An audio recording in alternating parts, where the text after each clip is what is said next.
warahmatullahi wabarakatuh. Waalaikumsalam. Bismillahirrahmanirrahim. Alhamdulillahirabbil alamin. Wa bihi nasta'inu ala umur dunya waddin. Wassalatu wassalamu ala asyrafil anbiya wal mursalin Sayyidina Muhammadin wa ala alihi wa sahbihi ajma'in, amma ba'du. Fadilatul mukarramin, wabil khusus pengurus IKMAS yang ada di Kabupaten Jember. Di sini ada Ketua IKMAS Al-Ustadz Fauzan dan moderator serta para mahasiswa, mahasiswi, alumni Pondok Pesantren Salafiyah Syafi'iyah Sukoharjo yang sedang studi di beberapa kampus yang ada di Kabupaten Jember. Jadi ada yang di UNED, ada yang di UINKHAS, ada yang di UIJ, ada yang di UNMU. Poliji ada? Ada. Baik. Sebelum saya memaparkan tentang buku berkarya di bawah Panji Nahdlatul Ulama yang kami tulis dan diberi pengantar oleh Wakil Isyam PBNU Kiai Haji Afifuddin Muhajir dan Ketua Umum PBNU Kiai Haji Yahya Khalil Stakuf. Dalam diskusi malam ini, mohon dengan hormat tidak ada yang tanya tentang masalah perkembangan PBNU terkini, ya, terutama tentang masalah Rais Surya, Tamfidiyah, ulama-ulama, karena itu bukan domain saya. Jadi saya tidak bisa menjawab kalau kalian ada yang tanya bagaimana perkembangan PBNU sekarang, kok rame di medsos. Jadi itu bukan domain saya. Kita diskusi yang lain aja. Saudara-saudari yang kami hormati, buku berkarya di bawah Panji Nahdlatul Ulama ini sebenarnya bukan tulisan yang hebat, ya, karena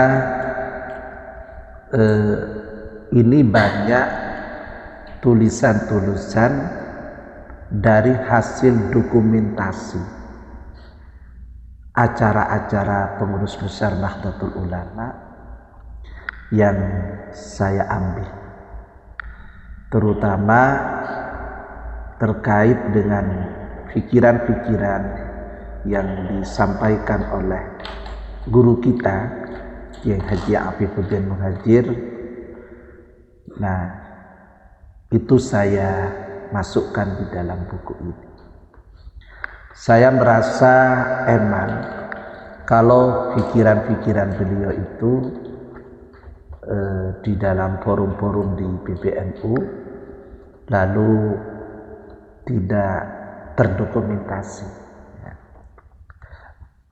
Sehingga saya berinisiatif untuk mengumpulkan beberapa acara-acara di PBNU yang kami ikuti, sehingga terwujudlah sebuah buku berkarya di bawah Panji Nahdlatul Ulama. Saudara-saudari yang kami hormati, perlu saya sampaikan bahwa saya itu pulang dari pondok tahun 1997 akhir, ya. Jadi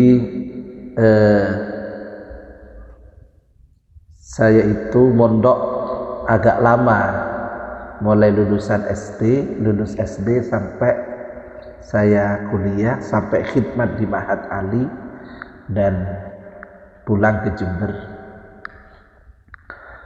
Dan tahun 1999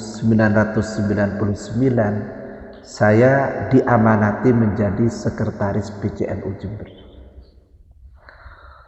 Jadi tanpa saya itu berkarir dari bawah, tidak pernah jadi pengurus ranting, tidak pernah jadi pengurus MBC, tahu-tahu diamanati oleh kiai-kiai yang ada di Jember, ditunjuk untuk menjadi sekretaris PCNU.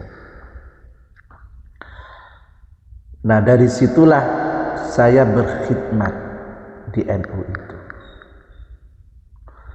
Dan khidmat saya di NU, saya ngikuti sarannya dari guru saya sendiri, Kiai Muhyiddin Muzati. Orang masuk di NU atau khidmat di NU, jadi pengurus, jadi apapun saja, niati untuk memperbaiki diri, niati untuk dandani awak gitu. Jadi niatnya itu harus untuk memperbaiki diri, karena di dalam NU itu ada ulama-ulama, ada pemikiran-pemikiran dari para ulama-ulama yang sudah tidak diragukan bahwa pemikiran itu memang betul-betul menyambung kepada Rasulullah Sallallahu Alaihi Wasallam. Dari itulah saya di NU ini selalu niatan untuk memperbaiki diri.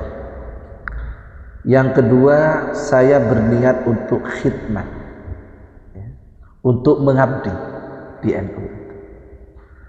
Jadi walaupun saya jadi pengurus, mulai dari pengurus cabang NU hampir 20 tahun ya, mulai dari sekretaris, wakil ketua, kemudian jadi sekretaris lagi, lalu pernah jadi pengurus di PWNU Jawa Timur,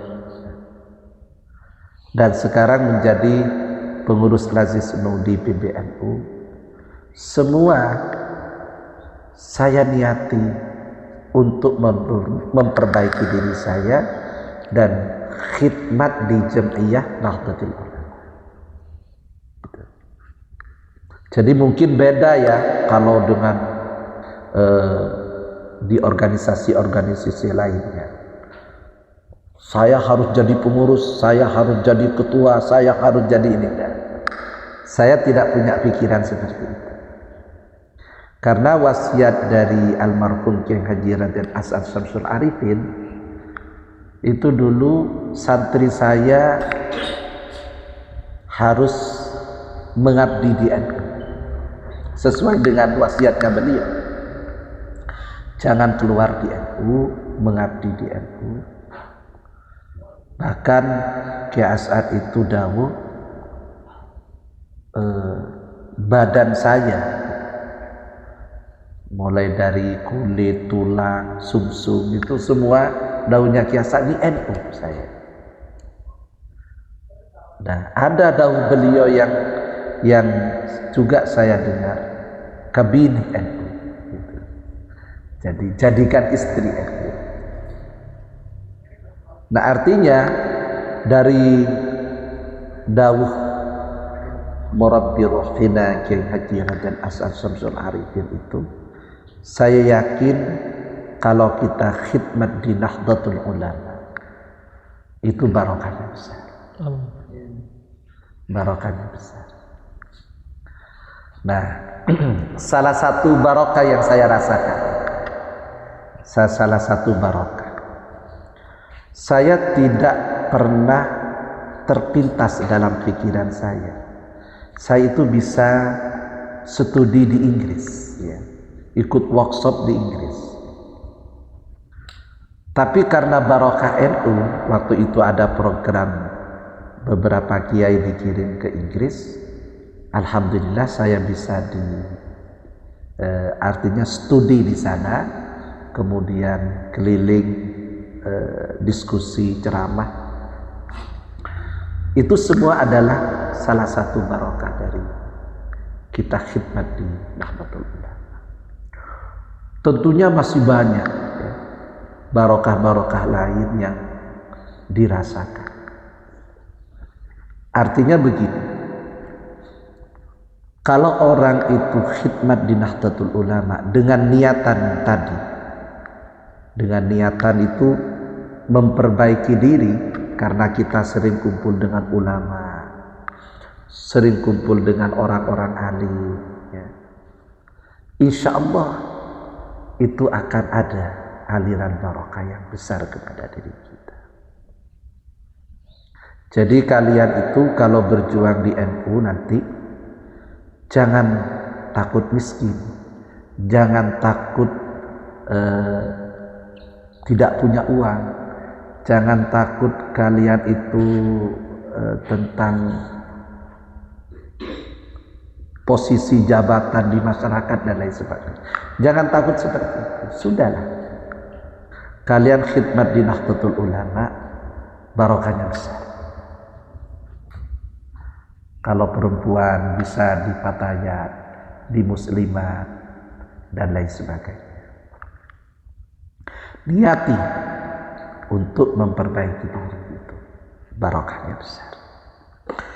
Nah, saudara-saudara yang kami hormati, selanjutnya saya akan menjelaskan tentang sebagian dari isi buku ini. Di NU ini, di PBNU selama 4 tahun ini yang saya ikuti, ada agenda acara yang spektakuler. Yang pertama itu tentang fikih peradaban.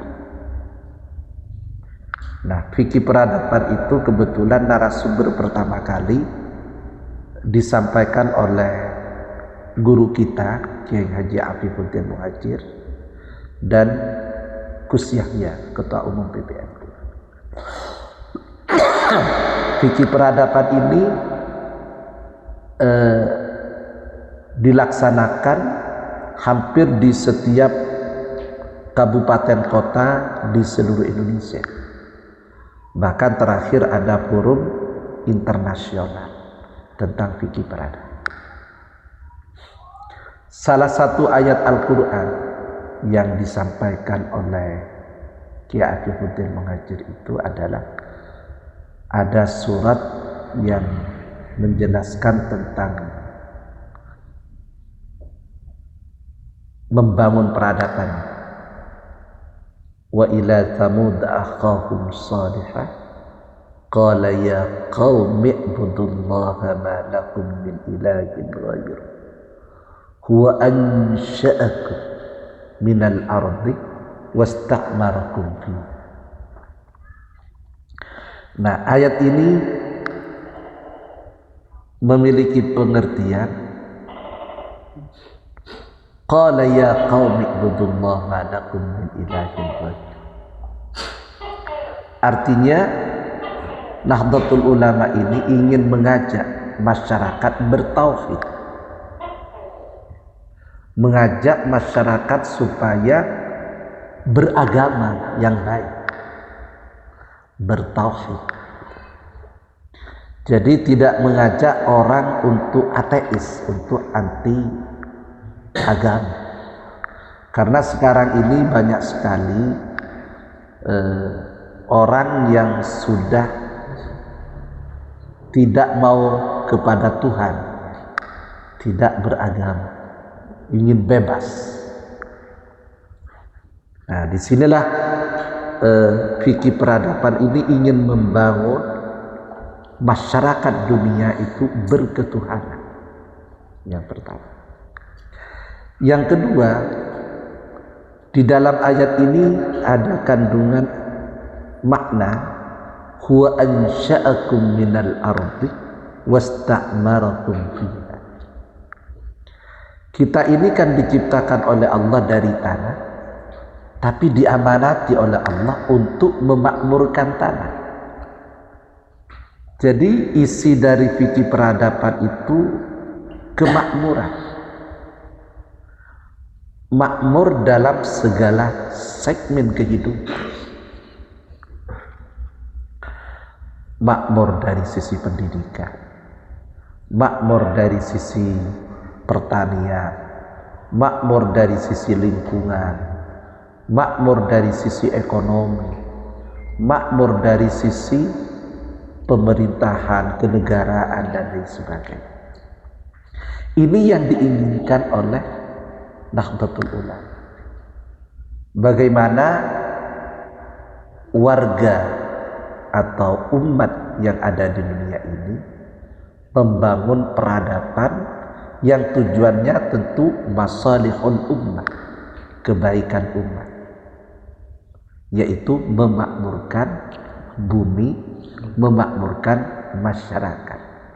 Jadi tidak menginginkan ada gerakan-gerakan yang sekiranya destruktif,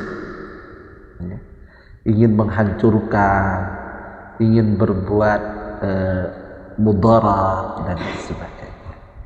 Jadi fikih peradaban itu arahnya adalah untuk memakmurkan. Wa ansha'akum minal ardi wasta'marakum fiha. Ini salah satu dari isi fikih peradaban. Kemudian yang kedua, acara yang dilakukan oleh PBNU dan dikutip di dalam buku ini tentang Religion 20. Jadi PBNU ini pernah melaksanakan pertemuan seluruh agama-agama sedunia, ditempatkan di Bali yang dinamakan dengan forum R20, ya. Religion 20 namanya, Religion 20. Ini kehebatan NU. Seluruh tokoh-tokoh agama sedunia ketika diundang oleh Nahdlatul Ulama itu datang, bahkan Yahudi pun datang, gitu sih. Kita di dunia ini, ya, bahkan di Indonesia, tentunya tidak mungkin kita ini agamanya satu. Kita ini ada di daerah yang di situ ada perbedaan-perbedaan agama. Ya, kalau di Jember saja itu sudah sekian agama ada Kristen, Hindu, Buddha, dan lain sebagainya. Itu adalah hal yang realitas, ya. Realitas. Artinya di dunia ini kita pasti menghadapi perbedaan agama. Nah, apakah perbedaan agama ini kemudian antar umat agama kita tidak boleh rukun? Ya tentunya tidak. Misi Nahdlatul Ulama dengan adanya Religion 20 itu adalah menciptakan perdamaian di dunia. Jadi Religion 20 yang dilaksanakan di Bali, yang saya tulis di dalam buku ini, nanti sampean baca sendiri apa isi dari Religion 20, insya Allah di sini itu ada. Yang intinya itu adalah menciptakan perdamaian, tidak hanya dalam skala nasional, tapi juga dalam skala internasional. Karena di negara-negara itu masih banyak kejadian-kejadian. Orang Islam masjidnya dibakar, ya. Juga sebaliknya, yang Islam juga pernah melakukan kekerasan kepada non-Muslim.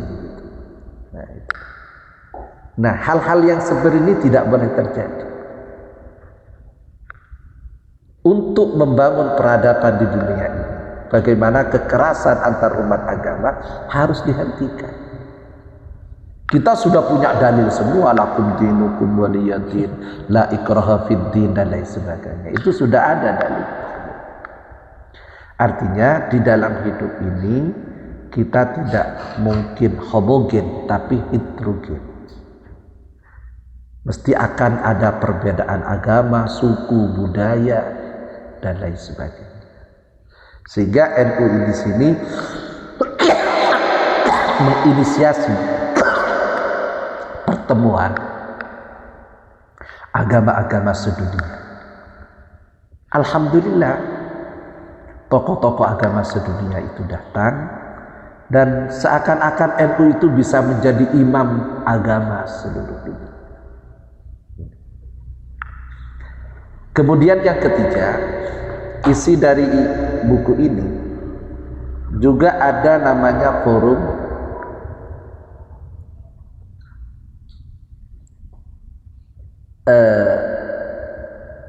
yang dinamakan, ada forum selain dari fikih peradaban, Religion 20, lalu PBNU itu mengadakan Al-Islam lil Insaniyah. Jadi ada di sini yang dikatakan dengan humanitarian Islam, Al-Islam lil Insaniyah. Ini forum yang luar biasa menurut saya, dan narasumbernya waktu itu Ki Afif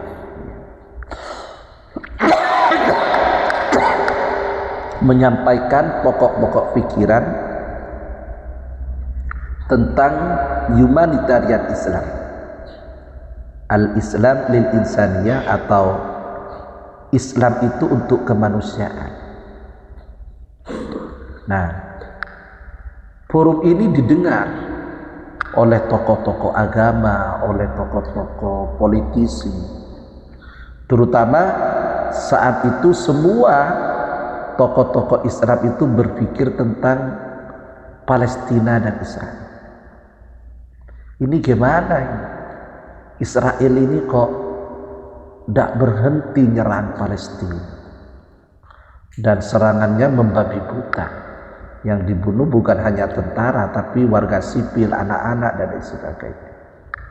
Nah, tentunya pikiran-pikiran tentang humanitarian Islam, Al-Islam lil Insaniyah, sesungguhnya Islam itu untuk kemanusiaan, ini harus disampaikan di situ. Inilah saudara-saudara, bahwa Nahdlatul Ulama ini sesuai dengan ayat yang pernah disampaikan oleh Kiai As'ad, ya. Wa matil kabiyaminika ya Musa qala ya asai atawakkau 'alaiha wa akhussu biha 'ala ghanami wa liya fiha ma'arib ukhra. Jadi ayat ini menunjukkan bahwa tongkat ini, wa matil kabiyaminika ya Musa qala ya asai atawakkau 'alaiha. Jadi saya berpegangan dengan tongkat ini. Wa akhussu biha 'ala ghanam. Dan saya ambil daun-daunan itu untuk kambingku. Artinya Nahdlatul Ulama ini tidak hanya ada nilai-nilai ajaran Islam Ahlussunnah wal Jamaah, tapi juga wa akhussu biha 'ala ghanami, artinya ada riayah di situ. Nahdlatul Ulama harus menjadi riayah, menjadi pengayom kepada warga NU, pengayom kepada umat antar agama, bahkan pengayom kepada kemanusiaan. Waliyafiha ma'aribu, dan untuk kepentingan-kepentingan yang lain tentunya. Nah, kepentingan-kepentingan yang lain itu isinya bisa membangun sebuah peradaban.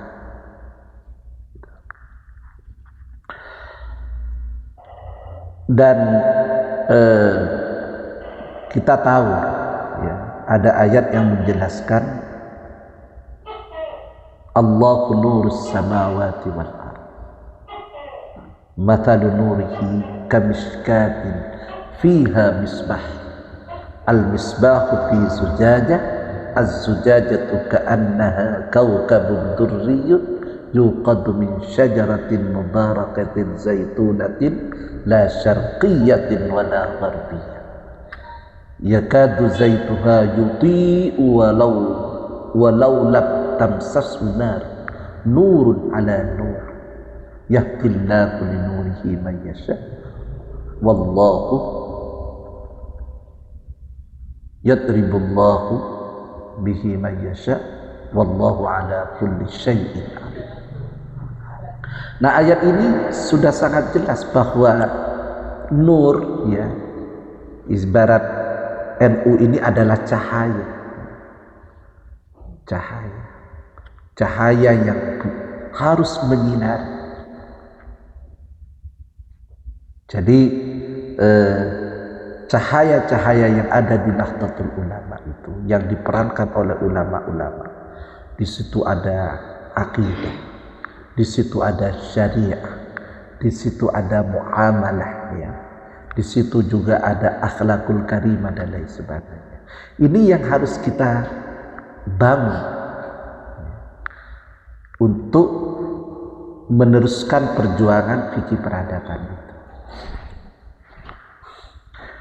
Dan karakteristik NU ini, ya, sudah paham semua orang itu bahwa NU ini tawassul, iktidal, tawazun, tasamuh. Memang NU itu tidak ekstrim kanan, tidak ekstrim kiri. Tawassul. Dulu itu pernah ada sejarah ketika tentara Tartar itu bermusuhan dengan umat Islam. Umat Islam itu kalah, sehingga Syekh Abdul Qadir Jalani itu punya strategi lain. Punya strategi, beliau itu, ya, istilahnya berjuang tidak dengan kekerasan, tapi berjuang dengan membangun peradaban, ya, menyampaikan nilai-nilai Islam, menyampaikan ilmu pengetahuan, menyampaikan nilai-nilai akhlakul karimah, yang pada akhirnya tentara Tartar yang bugis itu banyak ikut Syekh Abdul Qadir Jalani, lalu dia masuk Islam. Dan ini yang dibangun oleh para kiai. Para kiai itu mulai dari penjajahan Belanda sampai masa Orde Baru, itu kan NU selalu disingkirkan.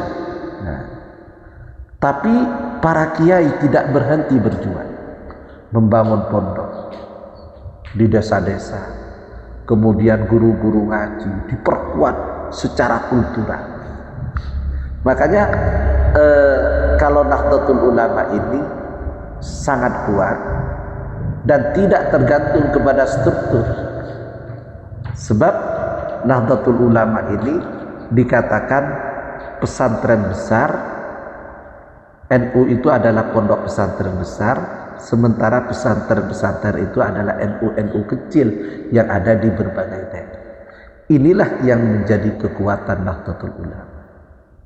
Gitu.